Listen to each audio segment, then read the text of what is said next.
Orang tua sering nagging, stop nagging lagi dari sekarang. Nah, besok ujian sudah belajar belum?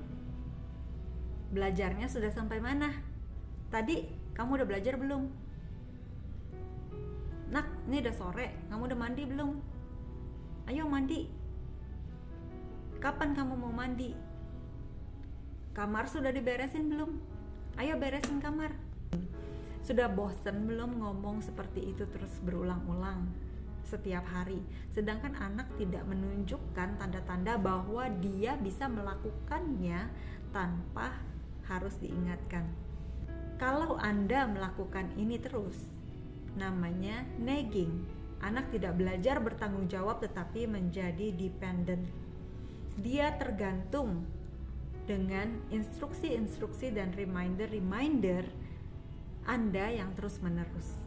Kalau dia melakukannya dengan emosi karena capek, dibilangin terus-menerus bosen. Bukan karena dia menyadari kalau itu merupakan tanggung jawabnya. Jika Anda ingin anak Anda dididik bertanggung jawab demi masa depannya, maka Anda harus stop nagging. Perhatikan step by step yang merupakan cara mengajarkan anak. Yang pertama, saya lakukan, kamu perhatikan. Saya ini adalah orang tua ya. Orang tua harus lakukan dulu, anak perhatikan. Step kedua, saya lakukan, kamu bantu. Step ketiga, kamu lakukan, saya perhatikan. Step keempat, kamu lakukan, saya bantu. Step kelima, kamu lakukan sendiri. Step ini adalah sebuah proses, bukan sesuatu yang langsung terjadi. Misalnya anak gak mau mandi. Contohnya, seorang anak disuruh mandi tapi tidak mau berangkat untuk bergerak mandi. Orang tuanya udah bilang berkali-kali, anakku mandi, ntar, ayo mandi, iya nanti. Mandinya mau kapan? Sekarang mandi. Mami duluan deh. Ntar kalau mami belum mau mandi sekarang, mami masih sibuk, kamu dulu mandi, ini udah sore.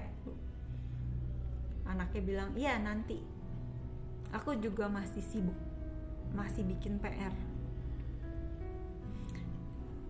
Mamanya tanya lagi, ayo mandi, masih belum mandi juga, udah mau malam sekarang. Ntar, aku belum beres. Nah, mamanya sampai capek banget ini anak, dari tadi disuruh mandi, dan setiap hari kalau disuruh mandi mesti ribut dulu. Bagaimana cara mengatasi ini? Nah, kalau tadi dilihat dari ceritanya, mamanya ini melakukan nagging karena dia melakukan suatu perintah yang terus-menerus yang sama. Itu adalah nagging. Jadi, yang harus dilakukan adalah memberikan satu tadi step pertama, saya lakukan, kamu perhatikan. Maka kita sebagai orang tua itu adalah sebagai contoh di mana anak melihat pola tingkah laku kita. Bagaimana kita menjawab, bagaimana kita melakukan apa yang kita perintahkan, itu sesuatu yang dia lihat juga apakah kita melakukannya. Kalau kita sendiri tidak melakukannya dan kita sendiri juga tidak bisa on schedule, maka itu pun yang akan ditiru oleh anak-anak kita. Maka step pertama, saya lakukan, kamu perhatikan. Masuk ke dalam step-step ini sampai anak tersebut bisa melakukannya sendiri. Anak itu harus kita bimbing dan kita berikan waktu. Spend time with your child. Jadi itu suatu hal yang paling penting. Berapa lama Anda meluangkan waktu untuk melatih anak-anak Anda melakukan sesuatu yang seharusnya dia lakukan, itu sangat menentukan keberhasilan. Jadi yang pertama, setelah kita memberikan clear instruction, kita harus ada komunikasi yang jelas. Yang ketiga, harus ada konsistensi. Yang keempat, kalau perlu harus ada natural ataupun edukatif konsekuensi. Yang kelima, harus menjadi model yang hopeful dan positif.